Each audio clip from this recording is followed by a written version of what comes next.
reduced. As it stands, for now, taxpayers will lose over 9 billion shillings through the KNTC. Its intention to provide cheaper commodities, including cooking oil, remaining a pipe dream loss-making business. KRA, that is pushing for more revenue, will lose nearly 10 billion shillings in tax, courtesy of connected individuals walking away with a tidy profit of $41 million. That is 5.6 billion Kenya shillings gone with the wind. And the pain of high cost of living remains to bite. Brian Obuya, NTV. NTV's Brian Obuya there. Now, while the National Health Insurance Fund is at the centre of the attainment of universal health coverage in the country, it has been marred with numerous challenges, the recent being the tussle between private health facilities and the fund over lack of payment for services rendered to covered patients. Speaking in a one-on-one interview with NTV's Helen Aura, the NHIF board chairman, that's engineer Michael Kamau, says he is ready to ensure Kenyans get value for their money while sealing the loopholes that have bedeviled the fund for a long, long time. Engineer Kamau, welcome to NTV. Thank you so much. The Health CS had mentioned that Treasury released 11.1 billion shillings to NHIF as a means to be able to facilitate hospitals. Can you confirm that NHIF has received this money? Well, we received 10.2 billion. It's in our accounts this morning. Right. It comes from Central Bank, Ministry of Health, back to Central Bank, then to our accounts. They are here, and at the moment we are making payments. All payments at headquarters are going to be honored. And that's in the region of about 8.4 billion. And then we have another about 4 billion which is being verified. So in total we are going to pay about 12.4 billion because we had our own money of about 2.4 billion. Right. So consolidated we are going to pay out 12.4 billion. The 8.4 billion that you said you've already started distributing, how many facilities have you distributed it to at the moment? All of them, and we've given our people by the end of day tomorrow to give us a report that they have made all the payments. So initially, NHIF was supposed to receive 20 billion shillings actually from Treasury. Yes. To be able to pay facilities. But as at now, this is a huge deficit. This is a deficit of 9.8 billion shillings. Yes. As NHIF, do you believe you can be able to do with the 12.4 billion shillings that you have at the moment? Oh yes. Basically what is there is that this is to health institutions. Of course we owe some people some money because what would actually be payable from government is about 26 billion. But all health facilities will be paid all pending bills at headquarters. We have asked all our branches. We did a very serious exercise and we received all payments that were due from branches, apart from 4 branches, which I won't name, and for which we've instituted an audit to find out why we did not receive these payments from those branches. And if we find anybody culpable, then we are going to take disciplinary action. The rest of the money, some of the money that government owes are historical. Like when the police left, the NHIF, they left with about 2.75 billion. And actually we were drawing on our reserves. The change of guard and of cover, you said, has left NHIF coffers quite empty. When you stepped into this office, how grave was the situation? We were having a deficit of about 10 billion. Basically, we've had a problem of the design of the schemes. We were providing services for much lower premiums. And this was an institutional problem, that the designers of the schemes were here and they were not competent to design the benefit packages, because the packages should be designed by competent medical practitioners to price them. And that is why we've given this role now to the Ministry of Health. Kenyans have expressed concern of the increment of contribution towards NHIF. Could you give us a breakdown of how this money is going to cater to like a family institution if both parties are contributing to it? If you look at it, we are a population of about 12.5 million households. If you take a population of about 50, the idea now is that the contributions will be per household. And that reduces the number of contributors. If you look at the people in the formal employment, the number of contributors is going to reduce significantly to about less than 60%. So the number of people contributing drops, but the number of people who are insured increases. The basic issue was here. If we follow the constitution, there was no, it wasn't fair to some groups. The people who are earning less than 35,000 actually were paying as a percentage value of their income more than the people who are earning more than 35,000. So this issue of deciding to have a percentage is standardized everything, other than saying that people earning between up to 10,000 will pay 500. You find people below 35,000, some of them were paying up to about 6% of their income. So for those, it will represent a drop. How the people above 7,000, 35,000 up to a million were paying about 1.7%. So that wasn't fair. It's not good that only those with money are covered. After all, they get sick. And if you listen to the stories about out-of-pocket expenses, they have to about 500 billion that is being paid out by people for treatment in private hospitals and going to India and overseas. If all that money was plowed back to NHIF, would be able to provide cover for everybody. The cancer program, the package that was there, was also assisting those who are ailing from cancer to be able to get treatment out overseas, like in India. Have you revamped it? No, it doesn't change. But let's, for example, take chemo, where we are able to support people for a certain number of chemos.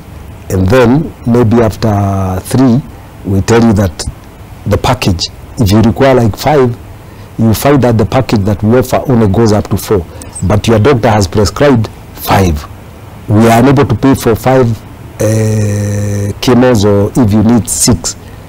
So we treat you up to 4 chemos, and then you can't get your 6th and 7th. You are left hanging.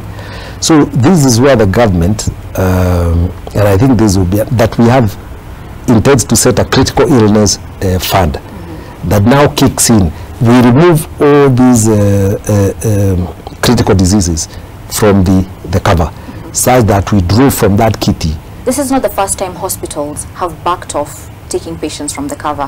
What are you going to do about this moving forward, so that we can see Kenyans be able to access healthcare facilities under the NHIF cover? We have the Kenya Healthcare Federation. I think there's a Dr. Deuri is the CEO. We have agreed that they will be meeting with the FAD 4 times a year. The deliberations of their meetings will form part of the discussions in every board. That did not exist. The Kenya Healthcare Federation incorporates all hospitals, okay? And we've brought in people from the Council of Governors. So government, county governments, referral hospitals, and private hospitals. The private hospitals are in 2 categories: private, and the faith-based organizations. We've told them, for example, the payments that we have received, we have agreed with them. If you think that your payment was not done for any reason, we've said we will table that information for you to come and see how we've made payments. Engineer Kamau, how much has NHIF lost to fraud in the recent years? I'm new to this, but studies indicate that it could be up to 30%. We have studies done by World Bank and by others. So part of the agenda of this board is to make sure that we stem fraud. We will not pay an amount of about 4 billion because we find that there are some surgeries that were overpriced. I think moving into a completely IT-based claim management system is going to help. A number of Kenyans have been swindled by doctors who pose and put up fake medical camps to offer health services to Kenyans. What is NHIF doing about that? We do not sponsor any medical camps. That means we do not carry out medical treatment at medical camps. NHIF shouldn't pay for any medical camps. I had a doctor who came here about 2 weeks ago telling me that medical camps have been carried out in his name, I think in Meru and Tharaka Nithi, and he's taken legal action. What are the instances where the cases are referred from the medical camps now to the facility? So they say they were referred to this particular facility by a certain doctor, ended up there, the surgery went completely wrong, but the doctor still wants to be paid by NHIF. People have actually conducted campaigns, and you're actually paying for patients to travel as far as 100 kilometers into your facility. We are aware of that. I know that we have about 4 institutions at the moment which are under investigations, and payments to them have been stopped. So it is going to be a continuous exercise. Do you think this is a bigger issue in the health sector, considering other bodies that are involved in licensing these facilities and licensing doctors need to be involved in the larger conversation? For example, KMA, that doctor call me and tell me, send text messages, quite a number of them, that their medical certificates number has been used in a particular facility to perform certain surgeries. So what we call identity theft, it's there, it's real. So the only thing is to remain vigilant, and this can only be done through IT processes that the doctor probably fills in when he's performing a surgery. It comes real time, he's at Khan. If it's a doctor, say in Aga Khan hospital, the moment that request comes outside Aga Khan hospital, that should raise a red flag. She has announced that she has planned now to stop the application, the ongoing vetting process for the CEO. She stated irregularities. What irregularities are this that were involved in that process? We have not gotten to the stage where we could provide 3 names. The board unanimously agreed, okay, after considering everything, that the outcome of these interviews will not provide us with the requisite personnel that we are looking for to drive the agenda forward. All that procedure to reach a certain stage and say, you know what, you're not good enough for us, we need to start this process again. No. Is it because the government wanted a particular favorite? We were not coerced. We are not looking for a particular individual. There's nothing, absolutely, we don't have a favorite. Now that you're back in government, and you have been in the previous regimes as well, what are you seeing different in the health sector? It's just that paradigm shift, acknowledging what is the cost of health delivery, what is out of pocket expense, how can we get this money into a kitty, how can we consolidate? NHIF has cancelled several tenders. Yes. Why is this the case? We would not have ended with what we wanted. For example, the scheme for civil servants, WIBA, and group accident, the documents that went out had many mistakes. We could not have remedied the anomalies in those documents through addendums. So the best was to issue fresh bids. There have been irregularities before. I think when you capture before the bids come in, yes, it's allowed.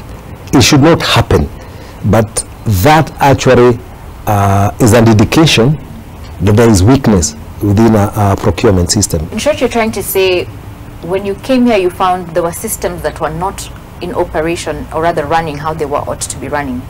Is it why actually there were major loopholes in the fund? Let me put it this way. Government is a relay. You get the baton from somebody, they may have tripped and fallen. Your work is now to pick it up, run as fast as possible, and hand it over to somebody. I am here for a brief period. What I should do is account for my time here. Engineer Kamau, you've stayed away from government for about 8 years now. And now that you're back, do you feel as though how you left government in the previous regime will make Kenyans look at you in different light? I would say this. In terms of integrity, that is. Those who know me and those who genuinely know me and those I interacted with know me from beginning to end, from 14th of September 1981 up to March of 2015 when I left the government. They know what I stand for. It's a fact. Okay? I've been out of government for 8 years. My record speaks for itself. And having been out of government for 8 years and having gone through what I've gone through, okay, which is not a subject for discussion, and now it informs a lot of my decisions. You were acquitted of the charges that had been put against you in 2015. And not only you, but even many people after you who had cases were acquitted. Do you feel as though what was pinned against people then was not of fair play? Or is the war on corruption in the country not quite credible? I'm not competent to comment about what happens with others. For me, in the 8 years, have you ever heard me speak about myself? Never. I've never. I spoke once and never opened my mouth to talk about that matter. I don't want to be like Lot's wife. Start looking back and become a pillar of salt. Forward. Judge me from what I do, from the day I entered here. Judge me on that. Yeah. Now that you talk about moving forward, we judge you on moving forward. Do you still hold any bitterness towards the previous regime, or is it a case of we let bygones be bygones? Am I alive? Yes. Can I do something for this country? Yes. So, iko haja gani? So no bitterness? Absolutely none. It would have killed me. Look at me. It would have killed me. I'm not dead. No. I have no bitterness. I hold no grudge against anybody whatsoever. Well, you were away 8 years. What were you doing? Staying healthy. And what does that entail? Working. Doing my own business. Becoming a grandfather. Oh, congratulations. Yes. What should Kenyans expect from you moving forward? The best. I've been given an opportunity to change the healthcare system by His Excellency the President. I have no intention whatsoever of letting him down or letting this country down. Thank you so much for your time. Asante sana. Engineer Kamau, it's been a pleasure hosting you on NTV. Asante sana. Thank you. Thank you. Thank you. Asante.